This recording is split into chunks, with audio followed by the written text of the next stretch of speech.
one that's been asleep for thousands of years. Then we ruthlessly invade Slateport, hijack a submarine, wake up a god, and make it rain endlessly. I'm a fucking genius. Why don't we just capture like 20 Polytoes and do it that way?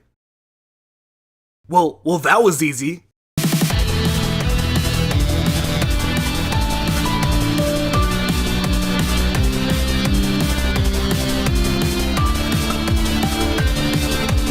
What is going on, guys? This is Dobbs here, bringing you another Pokemon video. And well, part 2 is finally here. And the reason why it took forever to make is because it has a ton of editing and research behind it. But trust me, it was definitely worth the wait. And if you haven't watched the first part of the current history era, click on the video here or down below in the description. And remember, the more likes this video gets, the faster the next episode comes out. And I probably should have mentioned this in my last video, but I am adding manga events to the timeline. So yeah, I hope you guys enjoy the video, and without further ado, let's get started.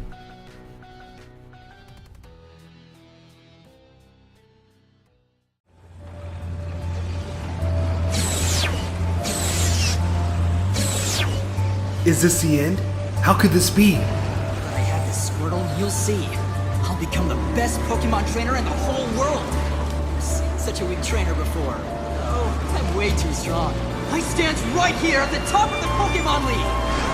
Do you know what that means, Red? It means that I am the most powerful trainer in the world!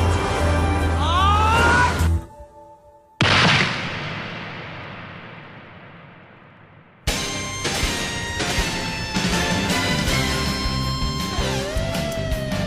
Blaine, gym leader of Cinnabar Island, sprouts out of nowhere and saves Red from the psychic tornado.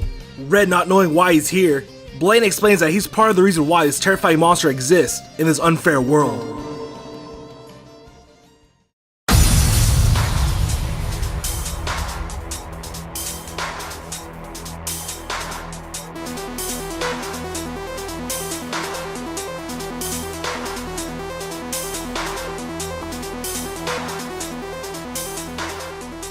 Sir, we don't have enough DNA from the legendary Pokemon Mew in order to complete the ultimate weapon. I see. You there, come here. Put your arm out. What? You're gonna be a hero to Team Rocket. Now do what I say so we can finish what we started. No! They stole Blaine's DNA and extracted it into Mewtwo, which explains why Mewtwo looks part human. In the act of taking his DNA, Mewtwo's corrupt cells found their way into Blaine's veins. This caused Blaine's arm to mutate, which will eventually spread and kill him. At the same time, the shared cells create a bond between Blaine and Mewtwo, allowing Blaine to track Mewtwo wherever he is. Declaring his fearless resolve in spite of Team Rocket hunting him down, Blaine commands his Rapidash to trap Red in a vortex of fire. During this, Red notices that Blaine is holding a Master Ball, the most powerful Pokeball of all time. Red tries to tell Blaine that he isn't strong enough to take down Mewtwo, and that he should let him help him. Blaine ignores him, and calls out his most powerful Pokemon, Arcanine, and the fight between Creator and Creation begins.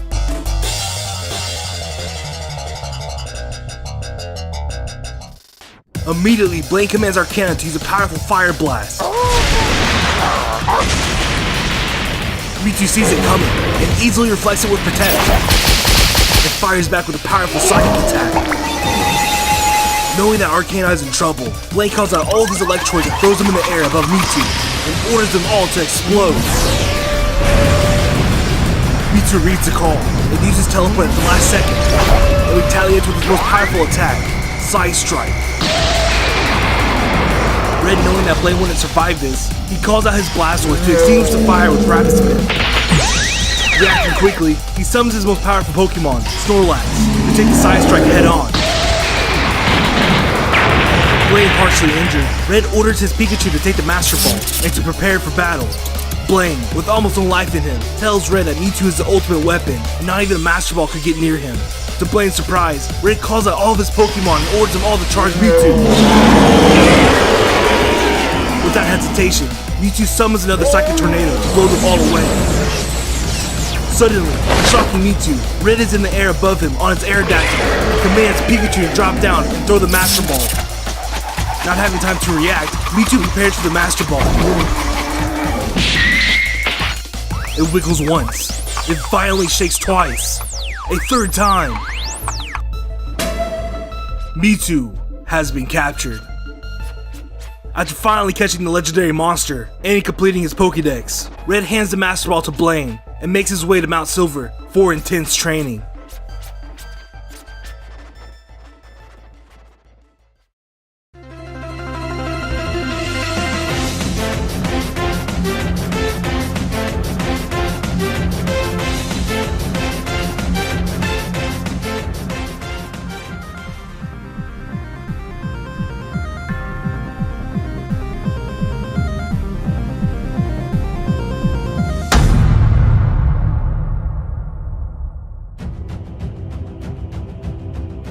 It's been 1,000 years since Groudon and Kyogre were awakened, and finally, Team Aqua and Magma locate the two legendary Pokemon and reawaken them. This reawakening causes havoc throughout the Hoenn region. Word spreads quickly that it's the beginning of the end. To stop this madness, all the gym leaders and powerful trainers are called out to help the citizens of Hoenn. In order to fight these two ancient monsters, the gym leaders split up. Watson and Flannery fight Kyogre, while Brawly and Roxanne fight Groudon. With all the chaos happening in the region, Norman agrees to train Wally and flies him to an ancient place known as Sky Pillar. Back in Pseudopolis City, it is found out that the leaders of Team Aqua and Magma are being possessed by the red and blue orbs. Drawn by the power of the orbs, the two legendary monsters head to the city to battle it out. Knowing this, Ruby, Sapphire, Steven, and the Elite Four all head to the city to help defend the people. Upon arrival, Archie and Maxie are there to battle Ruby and Sapphire for meddling with their plans. Suddenly, a meteor fragment that Sapphire drops starts glowing on the floor. They soon realize that the meteor fragment has the power to control nature, and that they could use this to turn Archie and Maxie back to normal. Directing its power towards the two evil leaders, a sudden explosion of massive energy engulfs Pseudopolis City. This explosion consumes Ruby, Sapphire, and everyone else who was caught in it. During the explosion, Ruby disappears in a bright light. Sapphire, on the other hand, is saved by Steven while riding on a Metagross that's using Reflect. After the explosion, Sapphire hands a letter to Steven written by his father explaining how to awaken the legendary Reggies. Gaining the knowledge of this ancient spell, they start their way to awaken the legendary Pokemon in hopes that it would help them save the world. Completing the task of catching Wailord and Relicanth, Steven reads the completed spell out loud, which causes 3 glowing lights to beam out in the sky. Signifying that the Reggies have been awakened, a sudden explosion of the ancient spell completely engulfs Sapphire. Later, Ruby and Sapphire awaken in a different location. They would later find out that they were teleported to Mirage Island, along with Juan, Tate, and Liza. The 3 gym leaders undergo great training upon the 2 young heroes. During this, Norman reveals the reason why he accepted Wally's request of his training. He wanted Wally to awaken the legendary worshipped Pokemon, Rayquaza. After doing so, Norman flies off on Rayquaza while leaving Flygon with Wally. After intense training, Sapphire confesses her true feelings for Ruby, and Ruby does the same. While leaving the island, Ruby traps Sapphire in Wallace's air car to protect her so that nothing would happen to her. Meanwhile, Courtney betrays Team Magma because the reawakening of Kyogre and Groudon was beyond her expectations and amusement. Because of this, she joins Ruby, Norman, Steven, the Reggies, and Rayquaza in order to stop Groudon and Kyogre.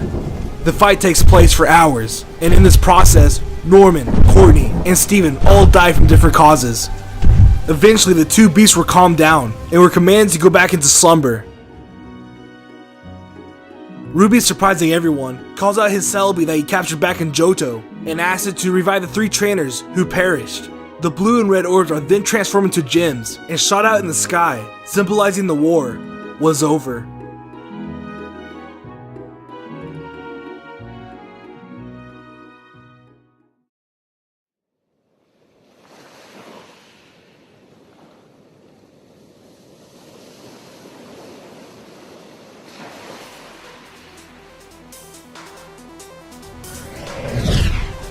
Team Rocket is not done.